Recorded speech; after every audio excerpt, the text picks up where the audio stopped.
Individual stock picking can be quite daunting for many investors, and it is especially risky for those that are inexperienced in the stock market or don't have the time to carry out thorough research into their stocks. So because of this, many individuals are much better suited to investing in a diversified fund that's been created by a well-respected investment company such as Vanguard.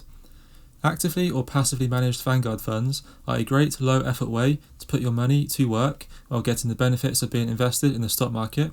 However, navigating which fund to choose from the wide range of options that are available on the website can be quite tricky and confusing for some people. So in today's video, I'll be taking a look at 3 of my favourite Vanguard funds to invest in, diving into the key stats and information from each one, as well as which types of investors each fund is suited to, in my own opinion. Now, this video is of course just based on my own opinions, so please take it with a pinch of salt. But if you do enjoy it, please remember to leave a like, as that does help out the channel a lot. And without further ado, let's get into the first fund.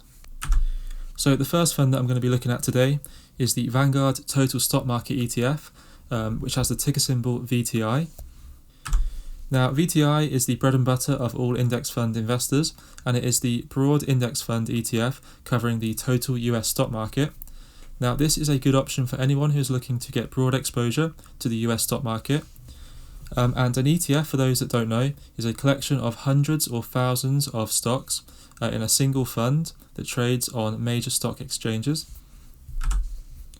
So the VTI is very similar to the Vanguard S&P 500 ETF, which is the VOO, and the two funds are extremely similar. However, the VTI covers a wider range of US stocks rather than just the 500 largest companies.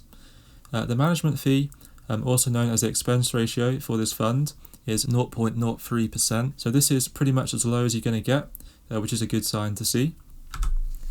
So the fund holds 4,112 stocks in total, with the total weighting for the top 10 holdings being 24.2%. So the top 10 holdings are basically the biggest 10 companies in America, and these are Apple, Microsoft, Alphabet, Amazon, Tesla, Berkshire Hathaway, United Health Group, Johnson & Johnson, Meta Platforms, and Nvidia. So in terms of sector diversification, the fund is fairly well diversified, as you would expect with a total stock market fund, but due to the nature of the fund matching the weighting of the total US stock market, it is inherently going to have a larger weighting in technology compared to any other sector.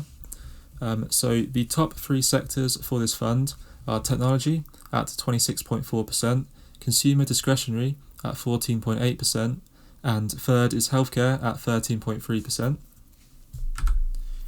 So the average annual return over the last 10 years for VTI is 13.25%, meaning that a $10,000 investment made 10 years ago would now be worth approximately $34,700. Now, this does include the reinvestment of dividends that you do receive from this fund, which the VTI ETF does give out due to the nature of some of the companies in this fund paying out a dividend. And as of right now, the VTI has a dividend yield of around 1.37%. So overall, the VTI is a great all-round ETF in my opinion, and it's one that you could be quite comfortable being 100% invested in due to the great diversity within the fund. So if you're someone who is simply wanting broad exposure to the total US stock market and has no real interest in any particular sector, then this is a great option in my opinion. The 1.37% dividend yield that it gives out right now is definitely nice to have, but it is nothing substantial. So if you are looking to retire and live off the cash flow of your investments, then you would probably want to either avoid this fund or keep your portfolio allocation in it to a minimum, because you'd probably be wanting to get a bigger yield than that. So second up here we have the Vanguard Growth ETF with the ticker symbol VUG. So the VUG is an ETF that focuses on US companies with high growth and tracks the CRSP US Large Cap Growth Index. So this is a good option for those that are looking to focus on investing in companies that are still in growth mode rather than more mature and static companies in terms of their earnings and revenue. So the fund does have a low expense ratio as well of 0.04%. So the fund holds 266 stocks in total, with the top 10 holdings having a 51.2% fund weighting, making it quite a top-heavy fund. So these top 10 holdings are as follows: Apple, Microsoft, Alphabet, Tesla, Meta, Nvidia, Visa, MasterCard, and Home Depot. So we have got quite a few crossover companies there that we saw in the VTI General Stock Market Index. But even though there is some crossover with the companies, the low growth mature companies are filtered out with this fund, and the weightings of these higher growth stocks is higher compared to the VTI. So when we look further down in the list of holdings, we can also see some very high growth companies in sectors that are also growing very fast, and this includes AMD, Adobe, PayPal, Qualcomm and Square, just to name off a few. So this fund is very tech heavy when looking at the sector diversification, which does make sense considering that tech is where you find the fastest growing companies in general. Now, technology does have a 49.3% weighting, which is then followed by consumer discretionary at 23.3%, and then the third largest is industrials at 10.8%. So the average annual return over the last 10 years for the VUG is 14.8%, which means it has outperformed the VTI Total Stock Market Index. So a $10,000 investment that was made 10 years ago would now be worth approximately $39,700. Now this also includes the reinvestment of dividends that were received by the fund, and at the moment the dividend yield for this fund is just 0.54%, which is to be expected from a growth stock fund, as these companies generally tend to reinvest their cash flow into more growth rather than giving out dividends. So overall, the VUG Growth ETF is a great performing ETF and is one that is likely to perform better over a prolonged period of time compared to a general stock market ETF, in my opinion.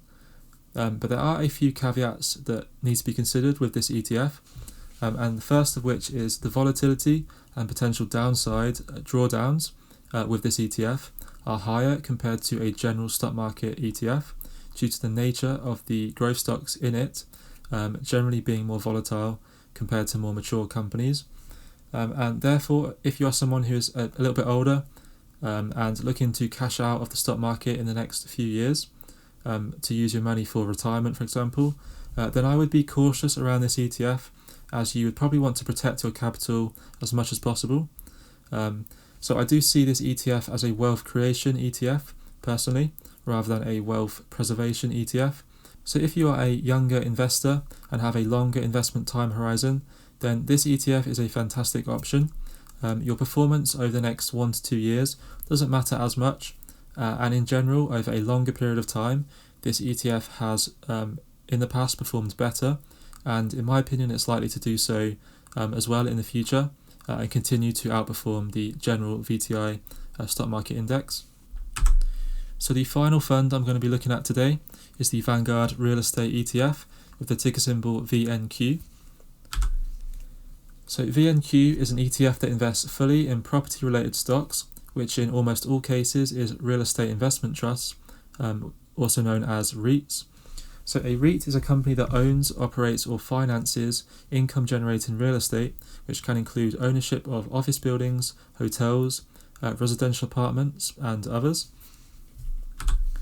So REIT ownership allows people to essentially have fractional ownership in a diverse portfolio of real estate, making it possible for investors to actually earn dividends from rental income that the real estate generates, without having to actually buy, manage or finance any properties themselves. So the only fee you're paying is the 0.12% expense ratio, which is on this fund. So the fund holds 163 stocks in total, with the top 10 holdings having a 45.3% weighting. And when you consider the fact that each REIT has a large diversified portfolio of real estate in it, then it's not particularly concerning to see that this fund is quite top heavy, as each individual stock is diversified in its own right. So the top 10 holdings are as follows. So the top holding is the Vanguard Real Estate 2 index fund, which is essentially a mirrored portfolio of this fund. But then after that we've got Prologis, American Tower, Crown Castle, Equinix, Digital Realty, Welltower, Realty Income and Simon Property Group. So the real estate sector diversification is fairly good for this fund, with specialised REITs having a 36.7% weighting as the top weighting, and then this is followed by residential REITs at 15.2%, and then third is industrial REITs at 12.7%. So specialised REITs, by definition, own and manage a unique mix of property types that don't fit within a specific REIT category, and this can include casinos, farmland, movie theatres and gyms, just a few examples there.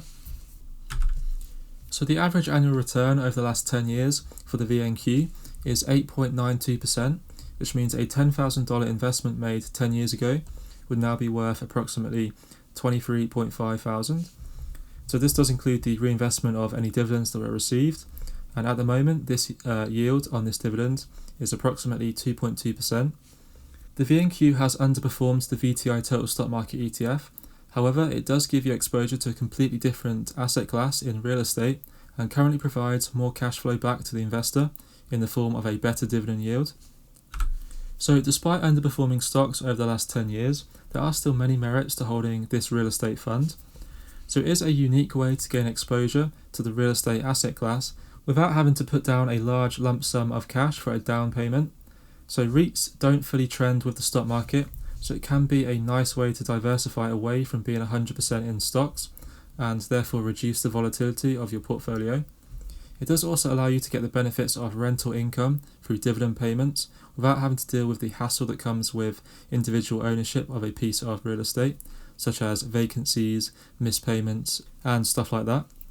So the current dividend yield of 2.2% is better than the other two funds, meaning that if you are looking for consistent cash flow to actually support your lifestyle or retirement, for example, then this fund could do better for you in that sense, because you'll be getting a larger payment every month or every quarter, so you can supplement your lifestyle with this cash better compared to the other funds. So that is all for today's video, guys. This was just 3 of my personal favourite funds. There are a wide range of funds on the Vanguard website to choose from.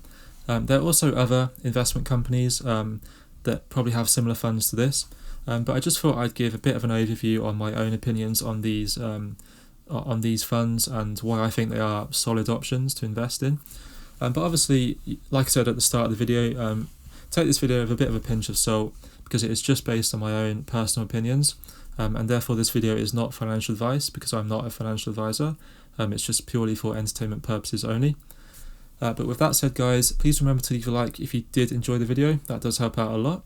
Drop me a comment, let me know if you are invested in any of these funds yourself, or if you like the look of some of them. Also be sure to subscribe if you'd like to see similar videos to this in the future. And apart from that, guys, thanks a lot for watching.